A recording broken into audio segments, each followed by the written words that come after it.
represent the new generation of the mixed martial arts. This is the next level of the game. Лас Вегас UFC 317 магадгүй энэ оны хамгийн чухал ивэнтээр татчих шиг байна. Бид энэ ивэнтээр нэг аврагын эзэхэл, нэг аврагын төгсгөл, нэг дулаанчийн сэрэг мандал, нэг дулаанч халагдсан гэд Холливуд талаас авч болох бүх мэдрэмжийг энэ ивэнтээр авлаа. Гэвч хамгийн том гол дүр эсвэл гол дайсан шинэ хөнгөнжинг аврах Илля Топури байлаа. Ингээд бичлэг эхлэе. Ислам Махачевжийн ахиж бүсээ хүлээлэн өсвөр бид International Fight Week UFC 317-г оролцуулаад Топури Оливер гэсэн орилт дулааныг харахаар болсон билээ. He will face former lightweight champion and number 2 ranked Charles Oliveira for the vacant lightweight title. Хөнгөнжингийн аврагсан Charles Oliveira UFC 294-өөс хойш 2 тулаан хийсэн. UFC 310-д ялагдаж 309-т Michael Chandler ялсан тул бүсийн төлөө үзэх бүрэн ихтэй тамирчин байсан юм. Харин нөгөө талд Илля Топури үджингийн хоёр дараас нь цуврал аллаг хийснийхаа дараа дахиж жин хасч чадахгүй болсноор бүсээ хүлээлгэн жин ахиж 17 тултахаар болсон. 155 the official weight for Ilya Topuria.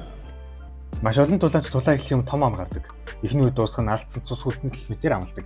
Гэвч маш цөөхөн тулаанчид хэлсэнтэй үүдээ. Тэдний нэг нь Илля Топури. Анх Волкановскийг дуусгах гэсэн хэлсэндээ өрсөн. Дараа нь Холливугийн тул анхны хүн болно гэсэн хэлсэндээ өрч бидний хайртай хоёр домыг ачаад хайсан. Харин 3 дахь дээр тэр Холливуд талын фигур хамгийн хайртай тулаанч болох Charles Oliveira эхний үед дуусгах замалтаа өглөө. I'm gonna do it. I'm gonna knock him out in the first round. Бүр тулаан эхлэх юмд баярыг тэмдэглэж байсан юм. Үзүүлээс орил тулаан эхэллээ. 2 минут өнгөрлөө. Илля Топуригийн цогцолд ирүүн тус Charles Oliveira-г туллаа. Тогийн таслалаа. Сүүдэр 9 рүү илгээлээ. Үзэгч бидний хар таасан зүт бодд болсон юм.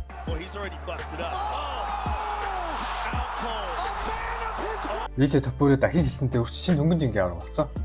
Declaring the winner by knockout. Зүгээрс нэг авраг биш. Хоёр өөр жингийн авраг болсон 10 дахь тамирчин. Бас хоёр жингийн авраг болохдоо нэг ч ялагдаагүй рекорд анхны тулаанч болж байгаа гэлээ. 3 тулаан дараалж 3 домгийн нокаутаар ялаад хоёр өөр жингийн авраг болно гэдэг үнэхээр гайхалтай төгс амжилт юм. Conor шиг entertainment, Khabib шиг ялагдчихгүй амжилтыг бид Илля Топуригийн нэг хүнээс харж байна. Одоо тэр UFC хамгийн том нүүрсээр супер од нь боллоо. Stand up is beautiful, ground, grappling, everything. Yeah, this kid's a star. Энэ тулааны дараа нь Иллятэй тултад үүсэн 3 тулаанч хийж үзсэн. Шансааны нэгт байгаа Arman Tsarukyan, 3 дахь Justin Gaethje, 8 дахь Paddy Pimblett. Тулааны дараах ярилцлаар дээр Илля Топури Paddy Pimblett-ийг огтгонд удаж ихний бүсээ хамгаалах хүсэж байгааг илэрхийлсэн.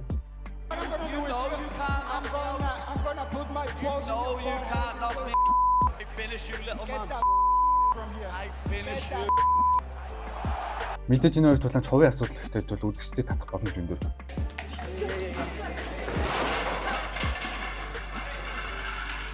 Гэтэ бүсийн төлөө тулдахын тулд дахин нэг тулаан хийх хэрэгтэй.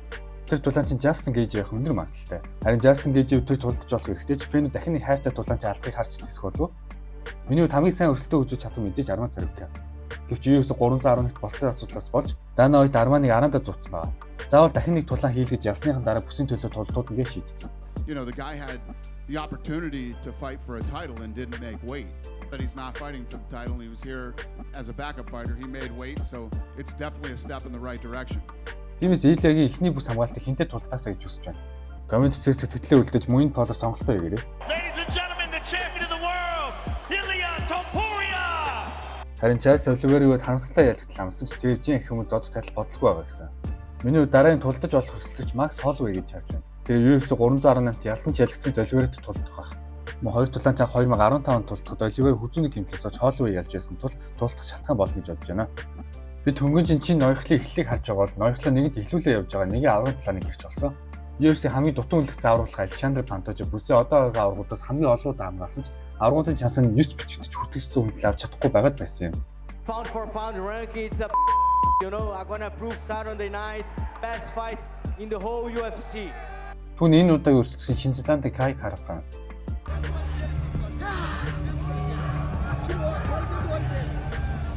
Ах UFC Ultimate Fighter 24 тулдахад Pantoja ялж байсан. By judge's decision, Alexander. Kara France сүүлийн талаанд Steve Ericssonгийн нэгдүгээр нокаутаар ялж аврагын төлөө үзэх хэрэг авсан юм а.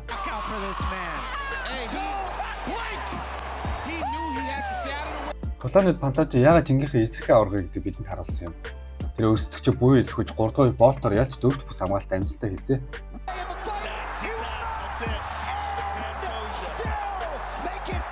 Pantoja энэ ялд маш чухал байсан бөгөөд тэр Flying-ийн түүхэнд хамгийн олон ялт байгуулснараа Demetrius Johnson гүйцсэн. Тулаан дутуу гаргасан тоогоор мөн Demetrius Johnson гүйцэж бүх цагийг нэгт бичигдсэн. Хэдий Пантожид Димитрис Джонсон шиг 11 удаа бүсээ хамгаалаагүй ч гэсэн амжилтанд түн төгөж очихоор болжээ. That's my 4th time title defense.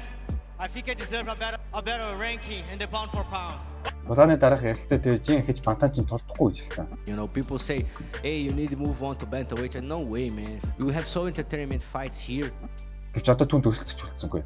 Мориныг 2 ялсан, Royal-ыг 2 ялсан гэж жингээ багэл цэвэрлж байтал түн чинь өрсөлдөж гарч ирлээ. Joshua Wang UFC 316 Bruno Silva гайлтаа нокаутаар ялсан Myanmar гаралтай тулаанч Manel Kape-ийг орж чансан нэгт байгаа Brandon Royal-тай тултгаар орсон. Институтээр 6 сард 2 тулаан хийсээс гадна UFC 310-аас хойш 4 тулаан хийж байгаа юм. 2 тулаан жин ивентийн биш. Энэ сарын шилдэг тулааны үзэж бидэд төлөвлөсөн. Нийт 3 тулаанд 205, Royal 214, нийтдээ 419 оногцтой зогсон UFC-ийн шинэ рекорд болсон ба Joshua 3 дахь үед хийсэн нокдаунаар өөрийнхөө ялтыг баталгаажуулж авсан юм.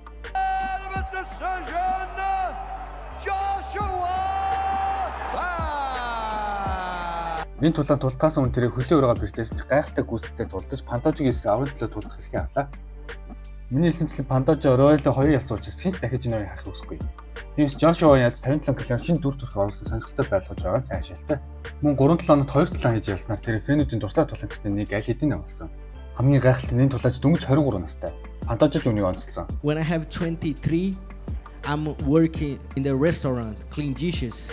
The guy have 23 gonna fight for the belt, for the world championship. Тэрвээ тэр аврын төлөө тултууд 2000 оноос хойш төрсэн анхны тулаанч болох юм. Нас залуу цус шингээ алдах зүйлүүд тултахад Пантожо мэдж байгаа учраас өөрийнх нь хамгийн хэцүү өсөлтөж байх болно гэж хэлсэн. I think this guy is gonna be my tough challenger. He's young, he's hungry. Тэрвээ Joshua энэ жилдээ ямар нэг тохиолдолд авраг болчих. John Jones-ын дараа орох хамгийн залуу авраг болох юм. He's a great champion, but he ain't never fought Joshua Van. Main card-ын басны онцлог тулаан гэвэл миний дуртай тулаанч Renato Moicano. Ислам хажид нэгдүгээр боолгосны дараа Beneil Dariush-с тултгаар болсон. Don't say losses to Manny Moicano. I only lost to the best. Beneil Dariush өмнөх 2 тулаандаа Oliver Tsarukyan нарт нэгдүгээр үед ялгсаас хойш хас жилийн дараа эргээрэхтэй хийж байгаа. Анх UFC 311 тулдах хугацаатай байсан ч Moicano Armani 1 хоногийн дуудлагаар орж Dariush-ийн тулдах хугацаа хоригдсон International Fight Week UFC 317 тулдахаар боллоо. So pay attention. On Saturday, I'm gonna finish you. Тулааны эхнүүд Moicano нокдаун хийж эхний үеийг авсан. Гэвч үлцэн хоёроо Dariush онцгойж 5 тейктай амжилттай хийж хөл олон биеэр давтсантай ороо илүү байж 3 шүгчэс 29-28 гэсэн нэгдсэн салаар ялт байгуулж Moicano 2 дарааж ялагдлаа. Хэдий дуртай тулаанч нь ялагдсан ч Beneil Dariush эргэж гисэнд нь баяр хүргэе. Welcome back, Beneil. Congratulations. Илья Топурегийн гайхалтай нокаутанд ялагдсан нэг нокаутыг Gregorio Rodriguez төлөвлөсөн юм.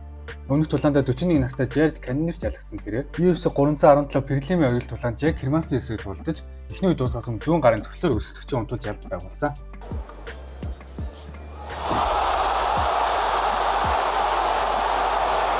Гэхдээ энэ ивэнтийн хамгийн хурдан дууссан тулаан Jose Miguel Delgado болон Haider Amil нар байсан. Delgado өрсөлдөгчийн 26 секунд толгоороо өдөлж ялд байгуулсан.